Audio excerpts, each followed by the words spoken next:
Бажаю здоров'я, шановні українці, українки. Сьогодні перший день роботи саміту на Мальті. Зустріч радників та дипломатичних представників щодо нашої формули миру, яка поступово, крок за кроком, стає глобальною. 66 держав представлені на саміті. Це вагомо. Всі континенти представлені. Багато держав, різні політичні традиції. Я дякую усім лідерам та країнам, які вже підтримали спільне бачення щодо миру. Є потенціал, щоб розширити представництво держав. Пункти нашої формули створені саме так, щоб кожен у світі, хто дійсно цінує міжнародне право, міг проявити себе і свої цінності та підтримати глобальні зусилля проти агресії.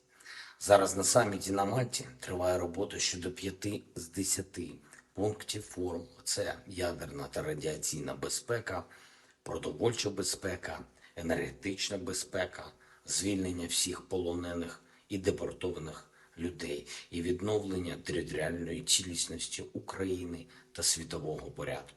Щодо кожного пункту формули сформовані групи держав, які зосередились на реалізації. Українську роботу щодо формули веде Андрій Єрмак, залучення команди Офісу, Міністерства закордонних справ, урядовці, представники Верховної Ради України. Я вдячний усім, хто додає Україні такої дипломатичної сили. Торік, коли я тільки представив формулу, світ ще обговорював різні бачення, доволі різні підходи щодо відновлення нашого державного кордону та чесного миру. І світова більшість поступово об'єднується навколо спільного та справедливого бачення, яке відображено формулою миру. Єдність світу – це те, що дійсно потрібно, аби агресори програвали. І це дуже символічно, що такий сильний прояв міжнародної єдності ми маємо саме сьогодні, 28 жовтня. У день, коли згадуємо в Україні Другу світову війну та річницю вигнання нацистів з нашої території, тоді український народ разом з багатьма народами боровся, щоб розбити зло. Саме єдність дала народам необхідну силу. І не тільки, щоб перемогти нацизм та покарати нацистів за скоєні ними злочини проти людства, за Голокост, за знищення народів, але й щоб заснувати таку архітектуру безпеки і миру, яка б захистила від нової глобальної війни. Зараз бачимо, що створена тоді архітектура не спрацювала, але єдність точно спрацює ефективно. Єдність усіх, хто допомагає Україні перемогти рашизм. І ми його переможемо обов'язково. І єдність усіх у світі, хто працює разом з нами, разом з усіма нашими партнерами, щоб поновити силу міжнародного права та реальну вагу принципів та норм статуту ООН. Світ не місце для агресії. Людство прийде до цього. Тільки так можна захистити життя. Ще одне. Я хочу сьогодні особливо відзначити українських прикордонників. Буде такий час, ми робимо все, щоб його наблизити, коли прикордонники України працюватимуть спокійно на всіх ділянках нашого суверенного державного кордону.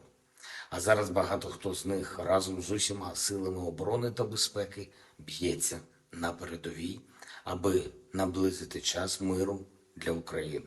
Я дякую всьому складу Державної прикордонної служби України, окремої нашої з вами вдячності заслуговують воїни Краматорського прикордонного загону, зокрема старший сержант Роман Малиш та майор Вадим Костенко. Вони воюють на Бахмутському напрямку. Дякую за вашу міцність. Також на Донеччині виконують завдання і воїни Харківського прикордонного загону, старший солдат Олександр Коваленко та старший лейтенант Сергій Сидорський. Дякуємо, воїни. Лиманський напрямок, підрозділ Могилів-Подільського прикордонного загону, старший сержант Олександр Левус. Дякую за відвагу.